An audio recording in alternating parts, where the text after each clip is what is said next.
Hey, what's up YouTube? It's your homeboy LeSean Anderson, and I'm back with another video reaction. And today is Saturday, so you know what that means.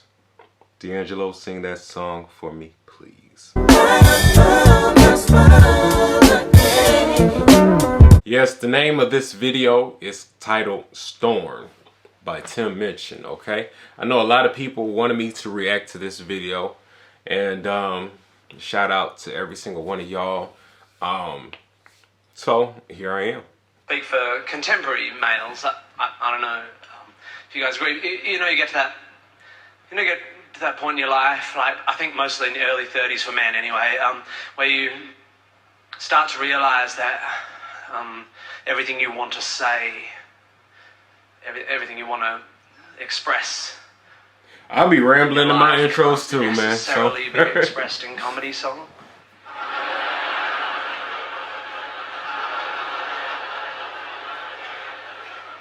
You know, and I think it's at this point in your average man's life when he might choose to write a 9-minute beat poem.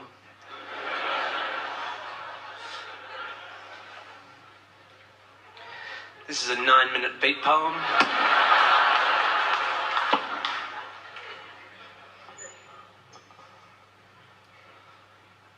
It's called Storm.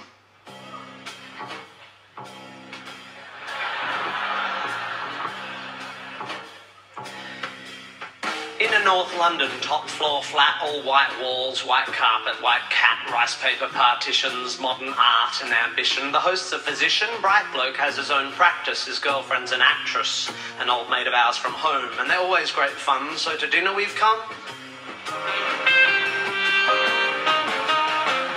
The fifth guest is an unknown. The hosts have just thrown us together for a favour, because this girl's just arrived from Australia and she's moved to North London and she's a sister of someone or has some connection. As we make introductions, I'm struck by her beauty. She's irrefutably fair, with dark eyes and dark hair.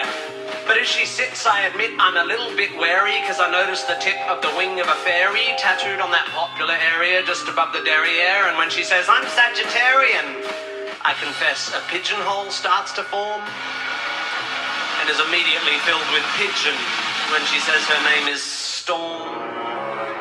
Conversation is initially bright and light-hearted, but it's not long before Storm gets started. You can't know anything. Knowledge is merely opinion. She opines over her Cabernet Sauvignon vis-a-vis some unhippily empirical comment made by me. Not a good start, I think. We're only on pre-dinner drinks, and across the room my wife widens her eyes, silently begs me, "Be nice." A matrimonial warning not worth ignoring, so I resist the urge to ask Storm whether knowledge is so loose weave of a morning when deciding whether to leave her apartment by the front door or the window on her second floor.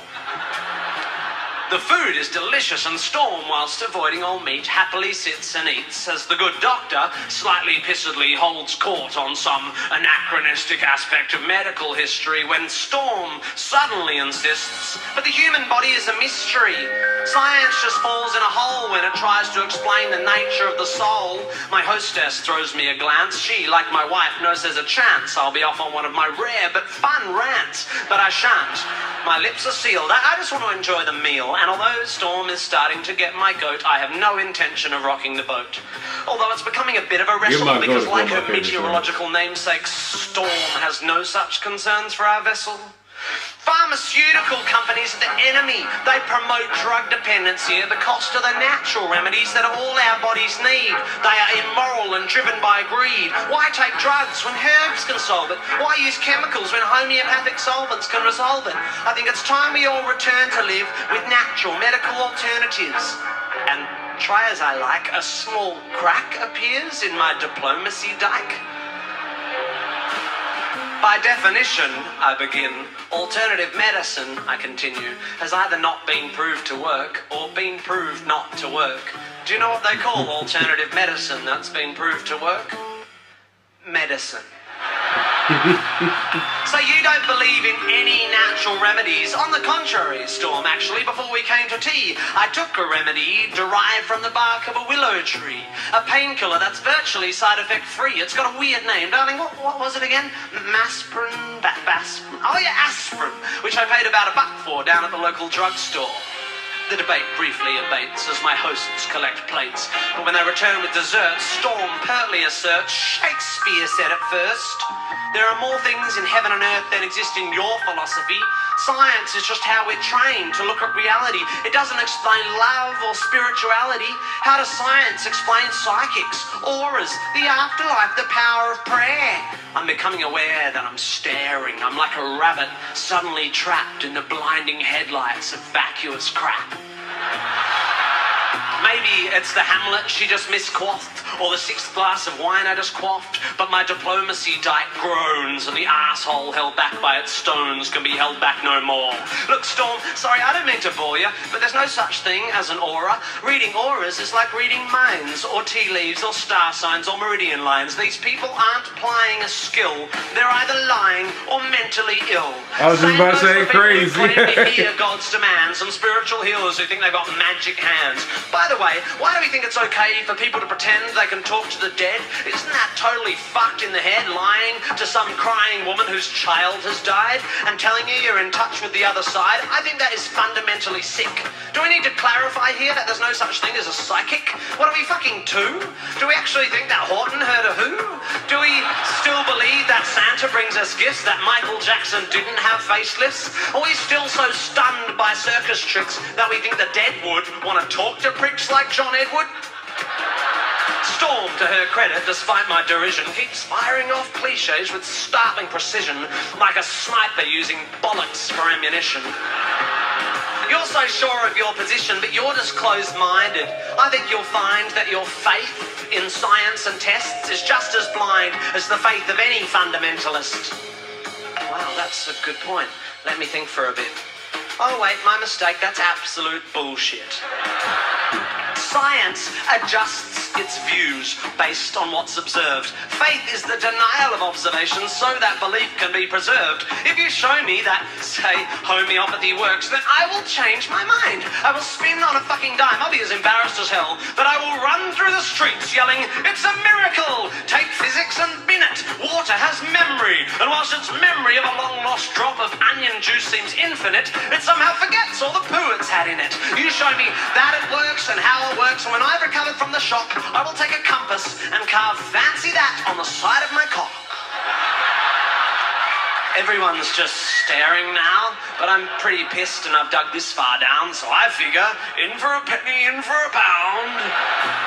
Life is full of mysteries, yeah, but there are answers out there, and they won't be found by people sitting around looking serious and saying, "Isn't life mysterious? Let's sit here and hope. Let's call up the fucking Pope. Let's go watch Oprah interview Deepak Chopra."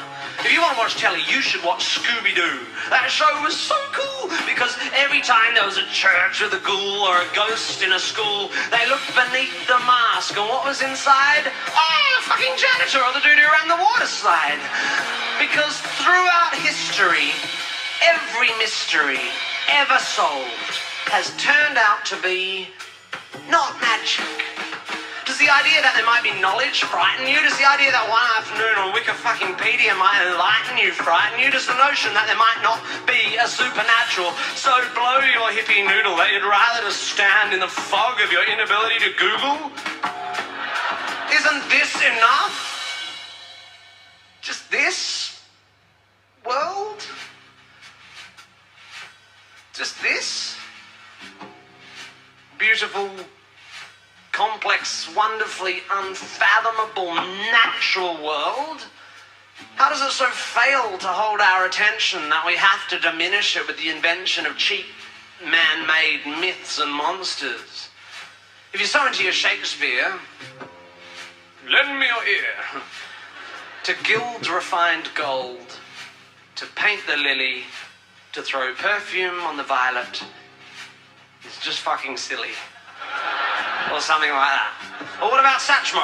Don't go like trees that. of green, red roses too. And fine, if you wish to glorify Krishna and Vishnu in a post-colonial, condescending, bottled up and labelled kind of way, then whatever, that's okay. But here's what gives me a hard-on.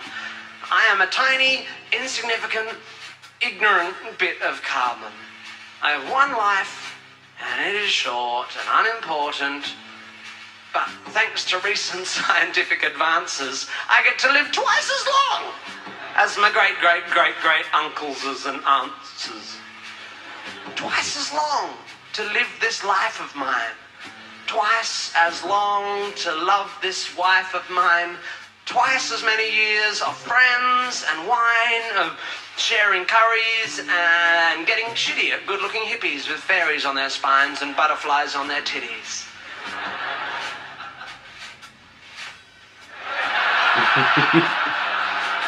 And if perchance I have offended, think but this and all is mended.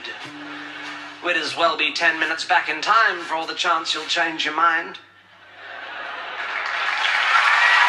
Hey, he said this was gonna be like 9 minutes long. Those 9 minutes went by quick. I'm not even on the front. But yeah, Tim Minchin. I mean, I already said a lot about this dude. Do I need to say more? I mean, he's amazing.